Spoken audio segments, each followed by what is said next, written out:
پھر صاحب زندگی میں دو طرح کے انسان وہ ہمیں بھولتے نہیں ہیں.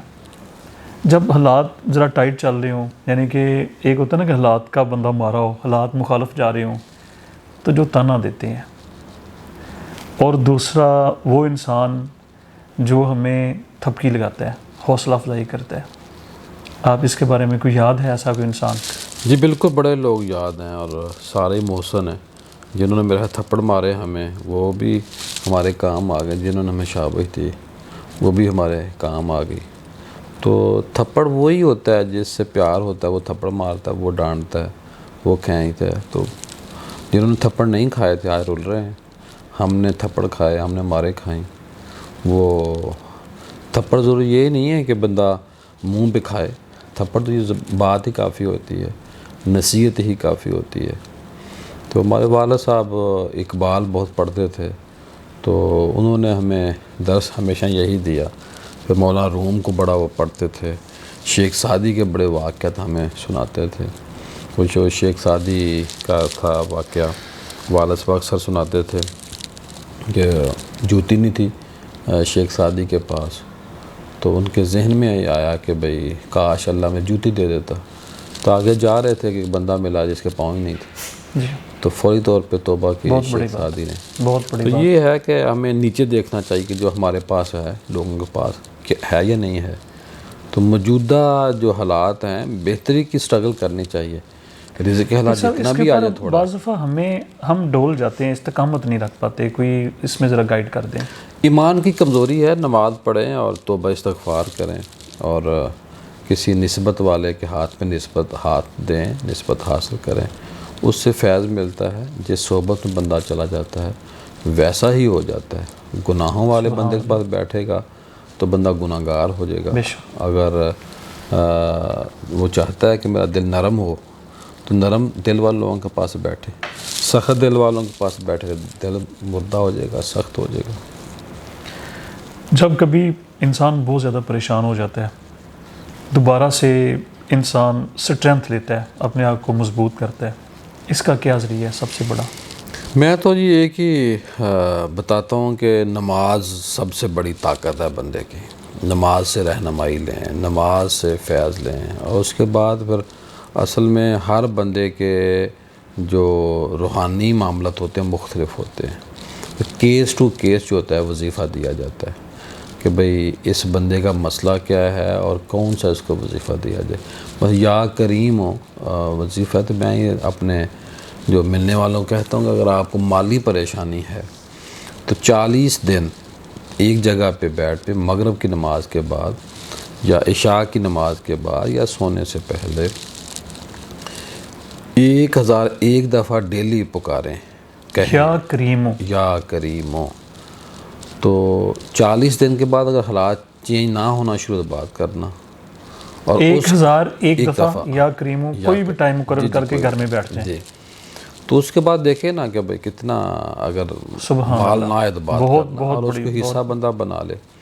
تو صاحب یہ دیکھیں یہ وظیفہ ہے یا کریم. تو ہم پکار کس کو رہے ہیں؟ اللہ کو پکار رہے ہیں نا. بے شک. اب میں اپنے باس کو، اپنے سینئر کو 20 دفعہ کہوں نا سر سر سر سر، تو وہ پگھل جاتا ہے. Sorry sir, sorry sir.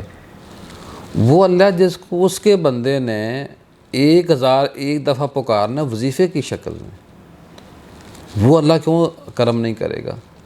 اور مانگ کس سے رہا ہے، پکار کس کو رہا ہے؟ جو 70 ماؤں سے زیادہ پیار کرتا ہے. سبحان اللہ.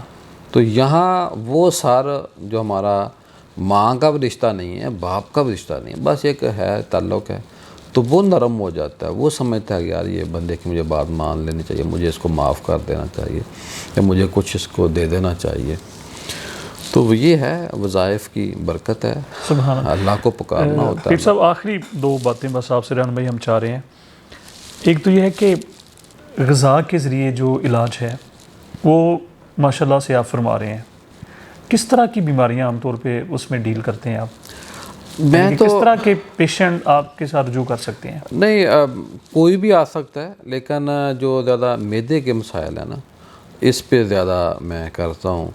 کہ اب دیکھیے ڈاکٹر تو آج کہہ رہے ہیں کہ کھانا کھانے سے پہلے پانی پی لیں، لیکن اللہ کے نبی نے تو بہت پہلے کہہ دیا تھا. صلی اللہ سبحان اللہ. اللہ کے نبی نے کہا تھا کہ بھئی کھانا کھانے کے بعد پانی نہ پئیں. آج ڈاکٹر تو یہ کہہ رہے ہیں کہ پانی نہیں پینا، نہ پیا کریں. تو ڈاکٹر کی بات کو مان رہے ہیں ہم، اللہ کے نبی کی بات کو نہیں مان رہے. کوئی جرنل فارمولا اسٹوڈنٹس کو بتا دیں جنرل فٹنس کے لیے. فٹنس کے لیے یہ ہے کہ وہ کھانا کھانے سے کم از کم 15 منٹ پہلے پانی پی لیں، جی. اور کھانا کھانے کے بعد 40-30 منٹ تک پانی نہ پئیں. ٹھیک ہو گیا. یہ ان کے لیے بہترین ہے.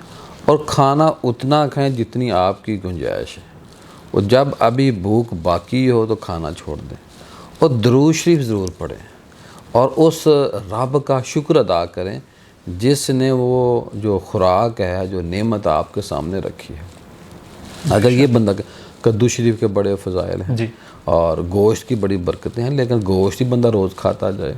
اللہ کے نبی نے ہر چیز کھائی ہے، لیکن اعتدال میں میانہ روی. بہت اچھی بات. بہت بڑی ہم کرتے یہ ہیں کہ نماز پڑھتے ہیں تو لگتا ہے ایسے جیسے پہلے دن ہم نماز پڑھ رہے ہیں، یعنی کہ وہ اللہ نہ اس کا رکوع کا نہ سجود کا. تو کھانا ہم اس طرح کھاتے ہیں، ہر کھانا جیسے زندگی کا آخری کھانا ہو. جی جی.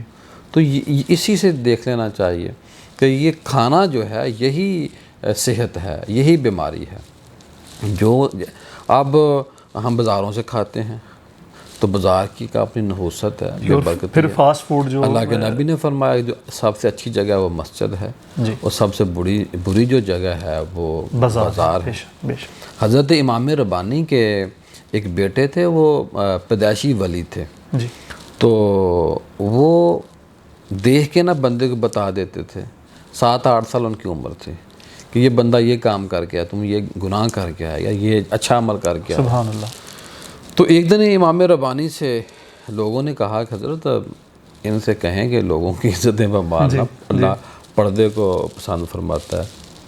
آپ نے کہا کہ اس کو چند دن بازار کا کھانا کھلائیں. چند دن اس کو بازار کا کھانا کھلایا، اور وہ جو پیدائشی کرامت تھی، جو ولایت تھی، وہ ختم ہو گئی، وہ واپس لے لی گئی. واپس اس کی نحوست کھانے کی بے برکتی. فکریہ ہمارے لیے وہ بندے تو صاحب نیک ہی رہے، لیکن جو بچپن میں ابھی چھوٹے تھے، معصوم تھے، بہت بڑی تو انہیں یہ نہیں پتہ چلتا یہ بات کرنی ہے یا نہیں باہر کے رہے ہیں، اور پھر ہم چاہتے ہیں کہ ہمیں وہ اپنے کام کے اوپر دسترس نہیں آ رہی. جی. ہم بھول جاتے ہیں، اتنی کتابیں پڑھتے ہیں، ریفرنس نہیں کوڈ کر سکتے. ماشاءاللہ بجا فرمایا. لوگوں کے حافظے کمزور. پھر سب آخر میں اب یوتھ کو خاص طور پہ یونیورسٹیز کے جو ہمارے اسٹوڈنٹس ہیں ان کو کوئی وظیفہ بتا دیں کہ بچے کامیاب ہو جائیں، ڈپریس نہ ہوں بچے. منشیات ڈرگس کی طرف بچے جا رہے ہیں، نشے کے اڈے بن چکے ہیں ہمارے ادارے. تو کوئی ذرا رہنمائی. میں یہ سمجھتا ہوں کہ جو بچے یہ چاہتے ہیں کہ ہم صراط مستقیم پہ رہیں، ایک تو 5 وقت نماز پڑھیں. جو بچہ 5 وقت نماز پڑھتا ہے نا، وہ اپنے کپڑے بھی صاف رکھتا ہے. آج اس وقت بڑا ایشو ہے کہ ہمارے کپڑے صاف نہیں ہوتے ہمارے بچوں کے. نماز پڑھیں، کیونکہ نماز بے حیائی اور بری باتوں سے روکتی ہے. پڑھتے رہیں، لگے رہیں، ایک دن اللہ کرم فرمائے گا.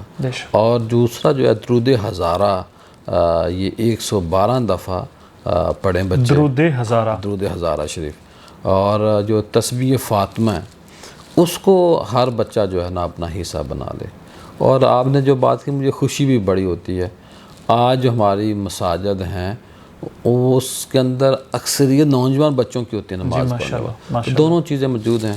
اللہ ہمارے حال کے اوپر مہربانی فرمائے. پیر صاحب آپ کا بہت شکریہ. ہم اللہ تعالیٰ کی حضور دعا گو ہیں کہ، اور خاص طور پہ میں آخر میں پھر الامین اکیڈمی کو خراج تحسین بھی پیش کرتا ہوں، دعا گو بھی ہوں.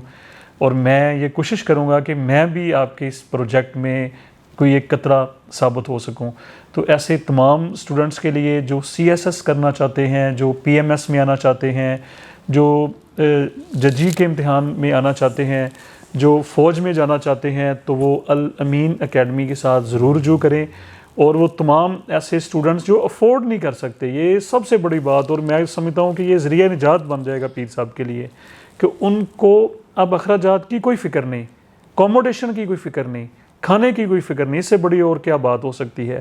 اور اس وقت سینکڑوں اسٹوڈنٹس یہاں پر موجود ہیں، اور سینکڑوں ایسے ماشاءاللہ خوش نصیب اسٹوڈنٹس ہیں کہ جو پاکستان کے مختلف محکموں میں اپنی سروسز دے رہے ہیں. تو آپ لوگوں کا بہت شکریہ, پیر صاحب کا بہت شکریہ. پیر صاحب ہمارے لیے بھی دعا کیجیے گا. اللہ حافظ. برکت دے جی آپ کو. بہت شکریہ.